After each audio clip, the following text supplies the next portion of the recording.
Alright mga Lods, walang katapusan yung ating ginagawa. And after ko po na magluto ng almusal, kumain, ng breakfast, naglaba naman ako at ito yung sasampay natin. Actually may nauna na akong mga isinampay yun.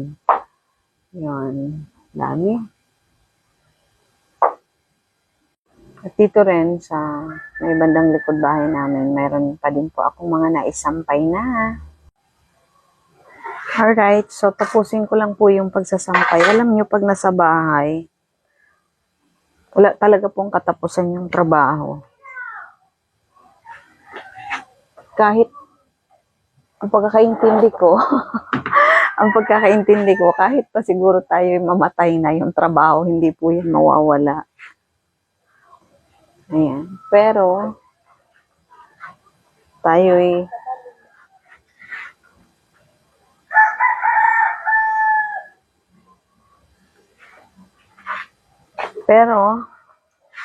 sa trabaho, tayo ay mapapagod, pero hindi tayo aayaw kasi ito talaga yung ating obligasyon sa araw-araw. Kasi imagine, kung hindi ka magtatrabaho,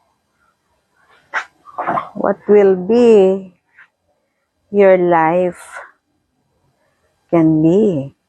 Ayan. Dami natin ginagawa lagi.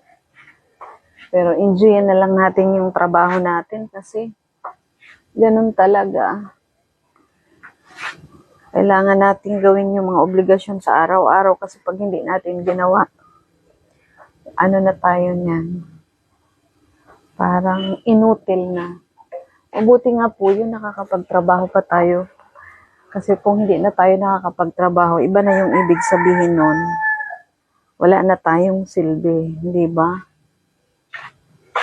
Kung wala na tayong silbi, mas malungkot yun. Pero kung nakakapagtrabaho pa tayo, ibig sabihin, meron pa po tayong silbi. Kaya dapat maging masaya tayo na meron pa tayong ginagawa. Sampay ng sampay hanggang matapos ang ating pangsampay. Ito kasi yung pinanghuli ko na ano lang yung binidyohan ko na pangsampay ko. Pero actually, madami po akong nilabhan this morning.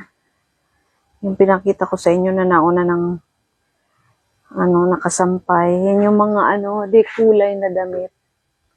At nagsasampay ako sa dito na lang sa may bubong. Ayoko sa labas ng bahay kasi pag biglang umulan, tatakbo ako. Tapos yung mga damit, mangungupas ng sobra. Ayan, ito yung, this is the bra. Ayan, nilagay ko sa screen. Alam niyo itong screen na ito na ginagamit ko kasi hindi na po ako bumili ng screen na yung pang sa washing machine. Yung bumili kami ng sibuyas na na paninda doon sa amin sa tindahan sa labas ng mga kapatid ko. Yung sa sibuyas, isang bulto. Tapos ko na lang. Nilabhan ko. Tapos yan na yung ginagamit ko. Kasi yung necktie ng anak ko, meron siyang, anong tag dito, yan. This is the, parang pin. So, dapat ilalagay mo siya sa screen. Ayan. So, ganun talaga. Ayan. So, that's the way. That's the way how we wash yung mga delicadors nating mga labahin. So, tapos na ako magsampay. And what will be the next for today's video ay pagluluto naman ng pananghalian.